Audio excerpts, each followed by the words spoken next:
Alright, I meant to do this earlier in the day, but I wanted to show a little walk around. So, this here is Pontiac Catalina. I think my dad wants to restore this car. If not, my Uncle Jeff. So this is a 69 Cadillac Eldorado hardtop. And my grandpa had a whole bunch of Cadillac Eldorados. This car, nobody's really interested in, so I'm probably gonna end up with it, I think. So hopefully I'll be restoring this car. And then this is Tom's new truck. He just bought it. It's a Ford C850. So C stands for cab over. And it says Ford Super Duty C850. Right there.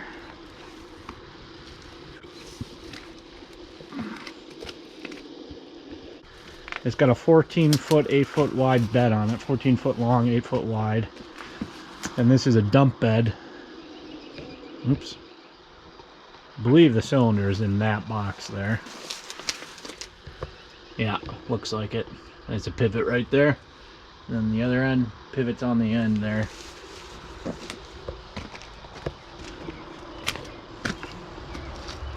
And there are two Cadillac Eldorado front ends with motor trans and everything in them. If you don't know, Cadillac Eldorados are front wheel drive. So Tom's working on the Ford here, and Justin told me that there's some interesting stuff over here.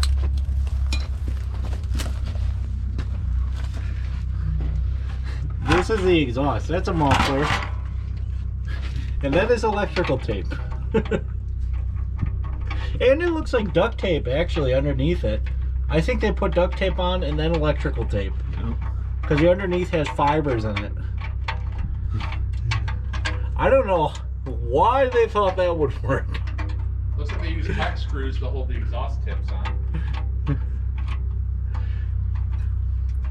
It does have dual exhaust though. True duals. Isn't it a straight 6? No, it's a V8. Oh, that makes more sense. It's a 477, I believe. I was gonna say, I don't think I've ever seen a straight 6 with dual exhaust. This engine is the SD series V8s. They weigh like 1,000 pounds. Yeah. Oh, it's a big truck. Well, I mean, it's just they're on the same order of weight as a diesel, so why wrong with gas? Because they didn't have good diesels back then. I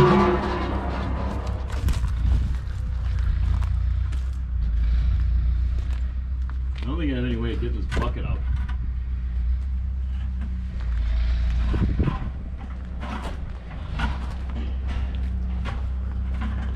You trapped a bucket under there? Eventually, yeah. So Tom said he's just gonna clear this. It says Cattaraugus Fire Department E2. Must have been their second engine.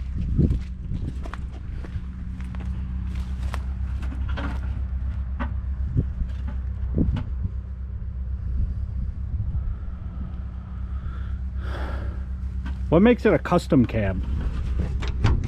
Pretty high, pretty fancy inside, isn't it? Yeah. I mean, look at that seat. That's way more effort than they needed. Yeah, for a fire truck. It's got an armrest. Is that a fold-down armrest over there? Yep, armrest. Well, it's missing some hardware, so it doesn't work. But yeah, it's got this classic 60s interior. Pretty nice. Actually designed in the 50s. Oh yeah? Okay, classic 50s interior then. Blacker than sin. What's behind here? What? What's behind here? I think it's just clearance for the engine. Yeah. Here, get out of it. I gotta tilt the cab forward. Unless you want to be in the cab for that. No thanks.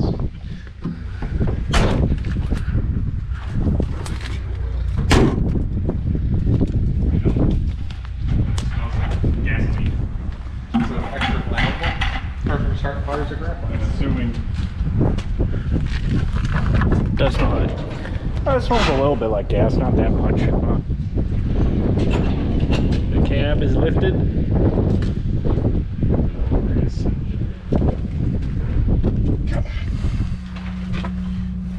Fingers are too oily.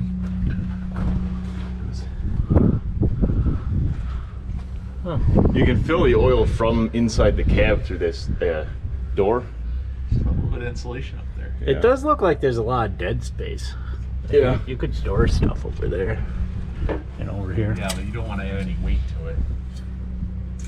Remember, you gotta be able to tilt the cab to work on the engine. Yeah.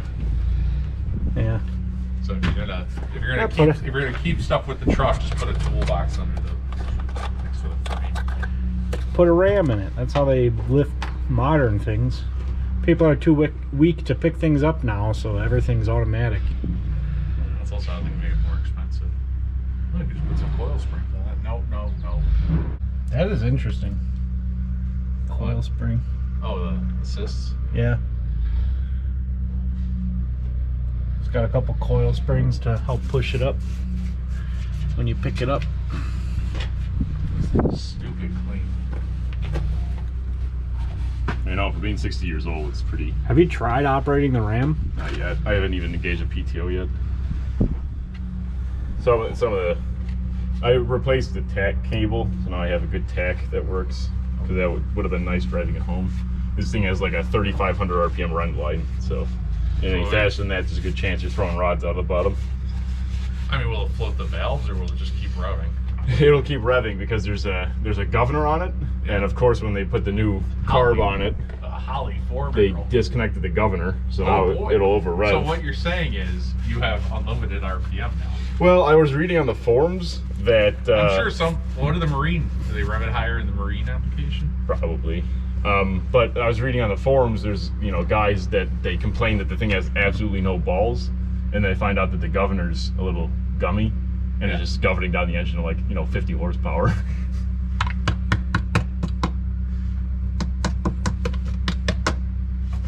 Yeah, because what I was seeing, there's a guy with on YouTube. He's got a semi The old Yeah. Shell Rotella. that he modifies. He's been modifying, and one of the modifications he did is he put a marine cam in it because they use the same engine like marine applications, but they way more cam in them. Yeah. I think this is a 12 quart or a 10 quart oil change. Yeah. We'll find out when it comes out the top. Let me see if I can read anything on the dipstick. How easy it is to get to these spark plugs. Yeah. I want to check valve lash and everything. I gotta pull some stuff apart eventually. This actually is a really easy way. I mean, you get to stand right next to the thing. Yep, Yeah. still on ad. We added 2 gallons of oil and it's not even reading on the dipstick yet. Thursday. Drink up, little buddy.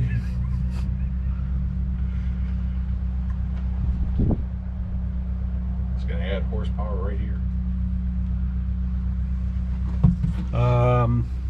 I gotta connect the I think, alternator. yeah, I think you're not charging there, Tom. Yeah, definitely not charging. The thing is, I don't see where they had the control wires. I just see. I don't know. I don't. The alternators used to be uncontrolled. Well, there'd be a voltage regulator somewhere. Well, they used to not have a voltage regulator. Oh. Used to just be driving sometimes and your battery would explode. Or we just dumping all this oil on the ground. I put in the drain plug, but I forget something because No, I'm not this reading isn't- anything on the dipstick. Well, is it gonna take it a while to get down there? Mm-mm. I mean, there is not a puddle of oil on the ground. You'd notice it. We are on ad. I think it's just gonna take it a little while to get down there. Okay.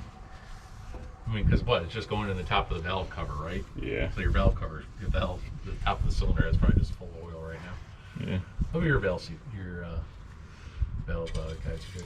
I know the manual claims that it takes like 1.5 quarts to fill that oil filter, so it can be a With little that sock overfull on right it, now. it's gonna flow slow. Yeah, still on ad. on No, the starter was you. Did you have an issue with the starter? there. Yeah. Grinding. I can pop it. You're dripping oil here. What happened? Here, I want to throw on an oil. I'll see if I have an oil pressure gauge. You're dripping oil over here, Tom. Where? Right here. It's coming out of the top of the valve cover. Yeah. That's right, because the valve cover's completely full. That's what I mean. Put that on there. Yeah, but why is it doing that? Because Dump 2.5 gallons. the valve cover is literally full of oil. It's not just containing oil now, it's literally a tank. We drove almost. You start it like this, or you got to put the cab down? At least 4 gallons on top when we started. Yeah, well, we put in fuel, but what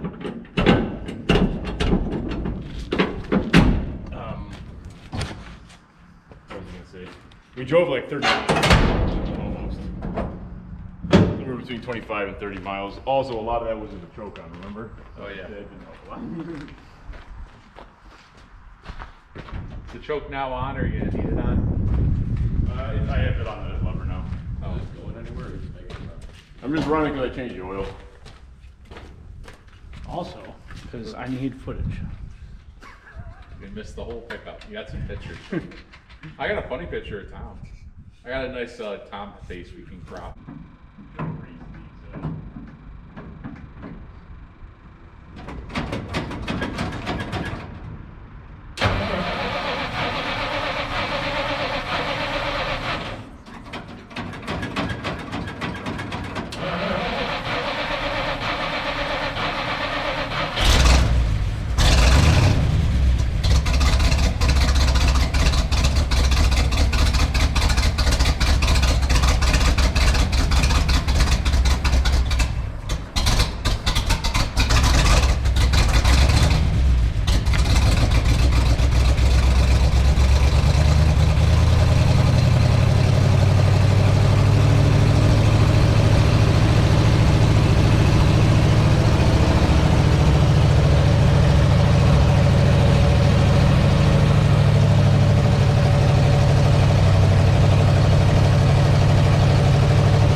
Now we have fuel.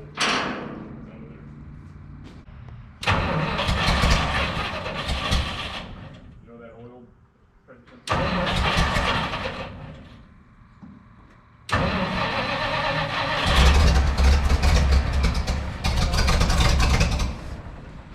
It's old black shit.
Yard is open on Sundays, I believe, but I don't think the Yeah, at Arnold's it might be open, but I'm not going anywhere. I'll go next Saturday.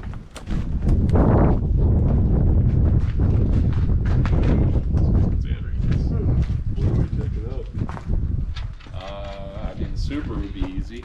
The Durango. My dad wants the Durango gone. Durango has been sitting there the longest. Do we have a title for the Durango? Doesn't matter. They're barely even a car anymore. No, they don't care. If they give us- move all the doors, they don't really care. If they give us any trouble, we just gotta smash it into a million pieces and then bring it back. It is smashing them. A million more pieces.